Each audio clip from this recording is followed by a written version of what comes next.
Hi எல்லாருக்கும் வணக்கம்.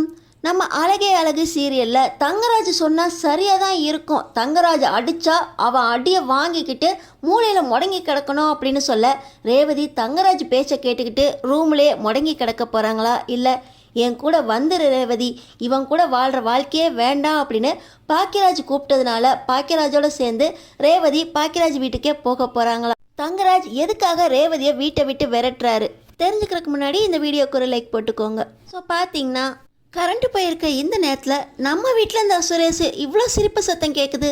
ஆமாம் மாமா, லேடிஸ் எல்லாம் சேர்ந்து உட்காந்து பேசிக்கிட்டு இருக்காங்க. இவ்வளோ சத்தமாக சிரிச்சா பக்கத்தில் இருக்கவங்களாம் நம்ம வீட்டை பற்றி என்ன நினைப்பாங்க, எல்லாரும் சந்தோஷமாக இருப்பாங்கன்னு நினைப்பாங்க அப்படின்னு பாக்கியராஜ் தங்கராஜுக்கு பதில் சொல்கிறாரு. இப்போ தங்கராஜ் ரொம்ப கோவமாக ஒரு முறையும் முறைச்சிட்டு வீட்டுக்குள்ளே போகிறாரு. இருட்டுக்குள்ளே இவர் வர்றது தெரியாமல் அங்கே எல்லாருமே சந்தோஷமாக பேசிக்கிட்டு இருக்காங்க. இதில் கோமதி சொல்கிறாங்க, நடந்து இவருக்கு புரிய வச்சிட்டேன், பொண்ணுங்க நினச்சா நடக்காது எதுவுமே கிடையாது அப்படின்னு கோமதி சொல்ல, இப்போ சரியாக சொன்னீங்கம்மா அப்படின்னு ரேவதி சொல்கிறாங்க. இந்த நேரத்தில் தங்கராஜ் முகத்தில் அப்படி ஒரு கோபம் ரேவதி மேலே வருது. வீட்டில் இருக்க ஒவ்வொருத்தர்ட்டையும் ஆம்பளைங்களுக்கு தான் எல்லாம் தெரியும் அப்படிங்கிற மாதிரி தங்கராஜ் அவர் கெத்தாக பேசி எல்லார்ட்டையும் கேள்வி கேட்குறாராம். இந்த கேள்விக்கு நம்ம அழகுமதி பதில் தெரிஞ்சாலும் தெரியாது அப்படின்னு சொல்லிட்டு தங்கராஜிட்ட இருந்து அந்த நேரத்தில் காப்பாற்றி விட்டுடுறாங்க. இன்னொரு பக்கம் பார்த்திங்கன்னா ரேவதி, நான் போயிட்டு வரேங்கம்மா, உங்கள்கிட்ட பேசுறதுக்கு ரொம்ப நிறைய இருக்குது, நான் இன்னொரு வருவேன் அப்படின்னு சொல்லிட்டு கிளம்புறாங்க. ஆனாலும் தங்கராஜுக்கு காலையிலேருந்து சேர்த்து வச்ச கோபத்தை ரேவதி கிட்ட காட்டுறதுக்கு சரியான சான்ஸ் கிடச்சிருக்கு. ரேவதியை காரில் கூட்டிகிட்டு போகும்போது கூட ஒரு வார்த்தை பேசலை. நம்ம ரேவதியும் ஏதோ நடந்திருக்கு, வீட்டில் போய் வில்லங்கமாக நடக்க போகுது அப்படின்னு புரியுது. வீட்டுக்கு போன உடனே தங்கராஜ் பயங்கர கோவமாக, என்னடி பிள்ளைங்கள வீட்டில் விட்டுட்டு போயிருக்கோம், நேரத்தோடு வருவோன்னு இல்லாமல் அங்கேயே இருந்துக்கிட்ட, நைட்டு இருட்டாகி போச்சு, பிள்ளைங்கள பார்க்க வருவோமேன்னு தோணலை, உங்களுக்கு தான் எல்லாம் தெரியும் அப்படின்னு எங்களுக்கு நீங்கள் புரிய வைக்கிறீங்களா? நான் தான் மத்தியானம் சாப்பிட்டோன்னே சொன்னேன்ல, எனக்கு வேலை இருக்குது, ரேவதியை கூட்டிகிட்டு கிளம்புறேன் 3/4 மணி நேரத்தில் அப்படின்னு. என்னமோ உங்கள் அண்ணன் பேசுகிறான், எப்பயாவது தான் கூட்டிகிட்டு வரேன், இருந்து பேசக்கூட விடாமல் வேலை இருக்குன்னு கூட்டிகிட்டு போகிறேங்கிறான், நீ அமைதியாக இருக்க.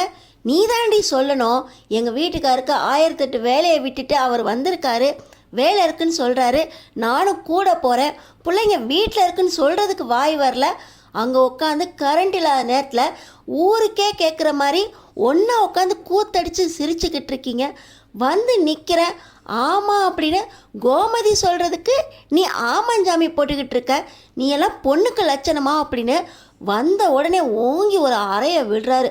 ரேவதி அப்படியே அங்கே போய் விழ, ஆமாண்டா சரியாக சொன்னேன், ஒரு நேரத்துக்கு சோறாக்கி வச்சுட்டு 2 வாளுங்களையும் ஏங்கிட்ட விட்டுட்டு இவ பாட்டு அவங்க ஆத்தாக்காரி வீட்டில் போய் இருந்துட்டு வரா, நீ கூப்பிட்டு வருவான்னு பார்த்தா நீயும் வேலை இருக்குன்னு போயிட்ட. 2 பேரையும் சமாளிக்கிறதுக்குள்ளே பெண்டு கலண்டு போச்சு. நானும் ஃபோன் பண்ணி பார்க்குறேன், வரவே இல்லை, எங்கடா போன நீ அப்படின்னு தங்கராஜுக்கிட்ட அவங்க அம்மா கேட்க, ஆமாம்மா இவளுக்கு தான் அவள் வீட்டுக்கு போன உடனே நீ இருக்கிறதும் ஞாபகம் வராது, அவளுக்கு 2 பிள்ளைங்க இருக்கிறதும் ஞாபகம் வராது, என் கூட வான்னு சொன்னால் எல்லாரும் இவளை இருக்கட்டும்னு சொல்கிறாங்க, வாயை மூடிட்டு உக்காந்துருக்கா. அது மட்டும் இல்லைம்மா, நேற்று அவங்க அப்பா தீம் பார்க்குக்கு போகிறோம், ரெசார்ட்டுக்கு போகிறோம், வாங்க மாப்பிள்ளன்னு கூப்பிட்றாரு, இன்றைக்கி அவங்க விருந்து வச்சுருக்காங்களாம், வீட்டுக்கு வாங்க மாப்பிள்ளன்னு கூப்பிட்றாரு, எதையுமே முடிவாக எடுத்து வரீங்களா மாப்பிள்ளன்னுலாம் கேட்கணும், மாப்பிள்ளைக்குன்னு ஒரு மரியாதை வேண்டாம், வாங்க மாப்பிள்ளனா என்ன அர்த்தம்? அது மட்டுமா, இப்போ அவங்க குலதெய்வம் கோயிலுக்கு போகிறாங்களாம், அதுக்கும் வாங்க மாப்பிள்ளன்னு தான் கூப்பிட்றாங்க, நீங்கள் எப்போ ஃப்ரீயாக இருப்பீங்க போகலாமான்னு ஒரு வார்த்தை மாப்பிள்ளைக்கிட்ட கேட்க வேண்டாம், அமைதியாக உக்காந்துருக்காமா இவளும் அப்படின்னு இந்த ரேவதியை பார்த்து கேட்க, என்னங்க அவங்க உங்கள்கிட்ட எப்போ ஃப்ரீயாக இருப்பீங்க அப்போ தானே வாங்கன்னு சொன்னாங்க, அதெல்லாம் நீ பேசக்கூடாது, குலதெய்வம் கோயிலுக்கு போகலாமான்னு என்கிட்ட கேட்கணும், குலதெய்வம் கோயிலுக்கு போகிறோம் நீங்கள் எப்போ ஃப்ரீன்னு கேட்கக்கூடாதுடி, உங்கள் அப்பனுக்கு இதெல்லாம் நீ சொல்லி கொடுக்க மாட்டியா? வீட்டு மாப்பிள்ளை நான், வீட்டு மாப்பிள்ளைய எப்படி கூப்பிடணுன்னு ஒரு முறை வேண்டாம்? சாப்பிட்டுக்கிட்டு இருக்கும்போது குலதெய்வம் கோயிலுக்கு வாங்க மாப்பிள்ளன்னு கூப்பிட்றாங்க, ஏன் வீட்டுக்கு வந்து முறையாக குலதெய்வம் கோயிலுக்கு எல்லாரும் போகலாம் மாப்பிள்ள அப்படின்னு பர்மிஷன் கேட்கணும், உங்கள் அப்பனுக்கு இதெல்லாம் தெரியாதா அப்படின்னு மறுபடியும் ஓங்கி ஒரு அறை விடுறாரு. நம்ம ரேவதிக்கு 2 கன்னத்துலேயும் கீழே விழுந்ததில் அடிபட்டு ரத்தமும் கண்ணி போயிடுது. இதில் கைத்தடம் வேற பதிஞ்சிருக்கு. ஆம்பளைங்களுக்கெல்லாம் ஒன்றுமே தெரியாதான், அதை இவங்க தான் நம்மளுக்கு புரிய வைக்கிறாங்களாம். அங்கே உட்காந்து வீட்டுக்கு வந்திருக்க அந்த கோமதி அம்மாவும் அந்த அழகுமதியும் பேசிக்கிட்டு இருக்காங்க. இவ சரியாக சொன்னீங்கம்மான்னு சொல்கிறான். எனக்கு ஒன்றும் தெரியாதான், தங்கராஜுக்கு ஒன்றும் தெரியாதுன்னு அவங்க வீட்டில் வச்சு இவ சர்டிஃபிகேட் கொடுத்துக்கிட்டு இருக்கா அப்படின்னு மறுபடியும் ஒரு அறைய இந்த தங்கராஜோட அம்மாவும் சேர்ந்துக்கிட்டு, என்னடா ஒரு அறையோட நிறுத்திட்ட, ஓங்கி ஒரு மிதிக்க வேண்டியது தானே, அப்படியே தொலையட்டும் கழுசடா அப்படின்னு அவங்க அம்மா சொல்கிறாங்க. என்னம்மா சொல்கிறீங்க, இளவரசிக்கு இவ வேணும், அதனால தான் இவளை சும்மா விட்டு வச்சிருக்கேன். ஏற்கனவே இவங்க அண்ணன் வேணுங்கிறதுக்காக அவங்க அண்ணன் மடியில் வச்சு இவ காது குத்துறதுக்கு வச்சா இளவரசியை. அப்பயே இவளுக்கு நிறைய கொடுத்துட்டேன், இன்னமும் இவ திருந்தாமல் இருக்கா.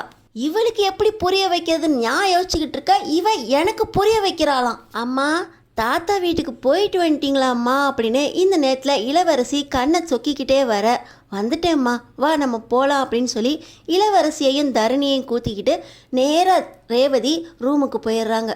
இப்போ ரேவதி அவங்க பிள்ளைங்களை கையில் வச்சுட்டு கண்ணீரையும் அடக்கிக்கிட்டு ரூமில் இருக்க அந்த நேரத்தில் மறுபடியும் மலரும் பாக்கியராஜும் ஃபோன் பண்ணுறாங்க. அழுதுகிட்டு இருக்க ரேவதிக்கு மலரோட காலை எடுக்கலாமா வேண்டாமா அப்படின்னு யோசிச்சுக்கிட்டு இருக்க மலர், என்னங்க தங்கராஜ் அண்ணன் இங்கே ஒரு நாடகமே போட்டு போயிட்டாரு, அங்கே போய் ரேவதிட்ட எதுவும் பேசியிருப்பாரா அப்படின்னு கேட்க, நான் அதை கேட்குறதுக்கு தான் ரேவதிக்கு ஃபோன் பண்ணால் எடுக்க மாட்டாளே அப்படின்னு சொல்ல ரேவதி கால் அட்டன் பண்ணுறாங்க. அண்ணே என்னண்ணே இந்த நேரத்தில் கால் அட்டன் பண்ணியிருக்கா அப்படின்னு கண்ணீரை அடக்கிக்கிட்டு பேச, ரேவதி வீடியோ கால் வரியா ரேவதி அப்படின்னு கேட்குறாரு பாக்கியராஜ். இல்லைண்ணே இப்போ வேண்டாம் அப்படின்னு நம்ம ரேவதி சொல்ல, தூக்கம் வருதுண்ணே நான் தூங்க போகிறேன் அப்படின்னு ரேவதி காலை கட் பண்ண போக, என்னம்மா அதுக்குள்ளே தூக்கமா அப்படின்னு சொல்ல, ஆமாண்ணே நான் தூங்க போகிறேன் அப்படின்னு சொல்லிட்டு ரேவதி காலை கட் பண்ணிடுறாங்க. அங்கே பாக்கியராஜுக்கு ஒரே சந்தேகம், ரேவதி இப்படியெல்லாம் நான் கால் பண்ணால் கட் பண்ண மாட்டாளே, நாளைக்கு ரேவதியை போய் நான் பார்த்துட்டு வரட்டா அப்படின்னு சொல்ல, நீங்கள் எப்படி இருந்தாலும் தங்கராஜனை இல்லாதப்ப தானே போவீங்க அப்படின்னு மலர் சொல்கிறாங்க. ரேவதியை எப்படியாவது பார்க்கணும் மலர் அப்படின்னு சொல்லி பாக்கியராஜ் அடுத்த நாள் காலையில் எப்பவும் போல் ஆஃபீஸ் கிளம்புற மாதிரி ஒரு 10 நிமிஷம் முன்னாடியே கிளம்பி தங்கராஜ் இல்லாத நேரமாக அங்கே போகிறதுக்காக பாக்கியராஜ் போகிறாரு. அங்கே பார்த்திங்கன்னா ரேவதி முகத்தை மூடிட்டு ஐயோ வாங்கண்ணே அப்படின்னு சொல்கிறாங்க. ஆனாலும் ரேவதிக்கு தன்னோட முகத்தை பார்த்தா அன்னை கண்டுபிடிச்சிருவாரோ கவலைப்படுவாரோ அப்படின்னு கவலை.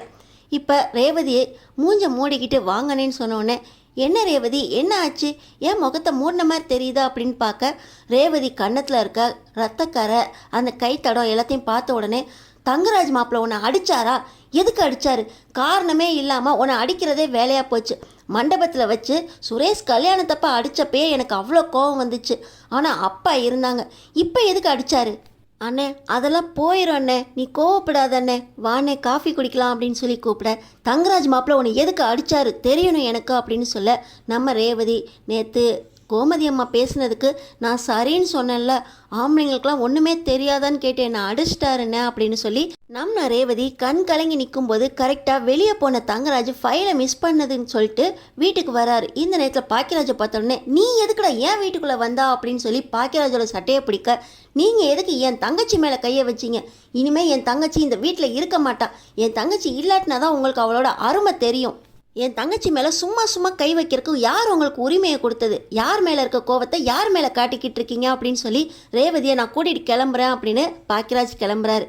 இவ ஏன் பொண்டாட்டி அடிக்கக்கூடாதுன்னு சொல்கிறதுக்கு நீ யாருடா, என்னை பற்றி இவ உங்கள் வீட்டில் வச்சு தப்பாக பேசுவா, நான் அமைதியாக இருப்பேனா, எல்லாரும் பாக்கியராஜ் மாதிரி இருப்பாங்களா பொம்பளைங்களுக்கு பயந்துக்கிட்டு அப்படின்னு தங்கராஜ் சொல்ல, ஆமாம் எல்லாரும் பாக்கியராஜ் மாதிரி இருந்தால் தான் குடும்பம் சந்தோஷமாக இருக்கும், அதை புரிஞ்சுக்கோங்க அப்படின்னு சொல்லி பாக்கியராஜ் ரேவதியை கூப்பிட, அண்ணே நான் வரலண்ணே நீ கொஞ்சம் அமைதியாக இருண்ணே, உங்களுக்கு என்னங்க வேணும் அப்படின்னு கேட்க, என்னடி புருஷனும் பொண்டாட்டியும் பேசினதை உங்கள் அண்ணனுக்கு வீடியோ கால் போட்டு காட்டிட்டியா, காலையிலே வந்து நிற்கிறான் அப்படின்னு சொல்லி தங்கராஜ் பேச, இல்லைங்க அண்ணன் யதார்த்தமாக என்னை பார்க்க வந்துச்சு, நான் இல்லாத நேரத்தில் உங்கள் அண்ணனை கூப்பிட்டு வச்சு வேற பேசிக்கிட்டு இருக்கியா, இதெல்லாம் வேற எனக்கு தெரியாமல் நடக்குதா, நான் அப்பயே கேட்டல எனக்கு தெரியாமல் நீ என்னென்ன மறைக்கிறேன்னு, என் வீட்டுக்கு அவன் எதுக்கடி வந்து போய்கிட்டு இருக்கான், இவன் இந்த வீட்டுக்கு வந்தா என் தங்கச்சியோட ஆத்மா சாந்தியே அடையாது. இனிமே இவன் இந்த வீட்டுக்கும் வரக்கூடாது. நீயும் உன் நொண்ணன் கூட போறதுனா போடி அப்படின்னு தங்கராஜ் பேச, இல்லைங்க எனக்கு நீங்க தாங்க வேணும், அண்ணனை நான் சமாதானப்படுத்தி அமுச்சு வச்சிடுறேங்க அப்படின்னு மறுபடியும் ரேவதி அழுக.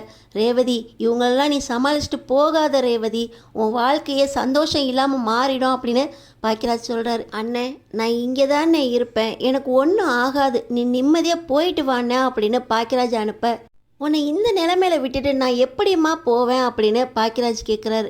எனக்கு ஒன்றும் ஆகாதுண்ணே, எனக்கு ஒன்றுன்னா அவருக்கு துடிச்சு போயிடுவாருண்ணே, கோவத்தில் தான் கை வச்சிட்டாரு, அதுக்கப்புறம் என்கிட்ட வந்து எப்படி நடந்துக்குவாருன்னு தெரியுமா, என்னை பற்றி நீ கவலையே பட வேண்டாண்ணே, நீ போனே அப்படின்னு பாக்கியராஜை கட்டாயப்படுத்தி ரேவதி அனுப்பி வைக்க, என்னடி நீ சொன்னா உங்க நொண்ணன் கேட்டுக்கிட்டு இருக்கான்னு தைரியமா, நான் சொன்னா நீ கேட்கணும், தங்கராஜ்டி போ, உங்க நொண்ணன் தான் வேணும்னா பேகெல்லாம் எடுத்துக்கிட்டு இப்பயே கிளம்பு அப்படின்னு தங்கராஜ் சொல்ல, நான் ஒரு வார்த்தையும் தப்பா பேசலையேங்க, நீங்க சொல்றது சரிதான் மட்டும்தானுங்க கோமதி அம்மாட்ட சொன்னேன், அது தாண்டி தப்பு, தங்கராஜ் சொல்றது மட்டும்தான் எப்பவும் சரியா இருக்கணும் அப்படின்னு தங்கராஜ் ரேவதி கிட்ட சொல்ல, ரேவதி ஒண்ணுமே சொல்லாம உள்ள போயிடுறாங்க.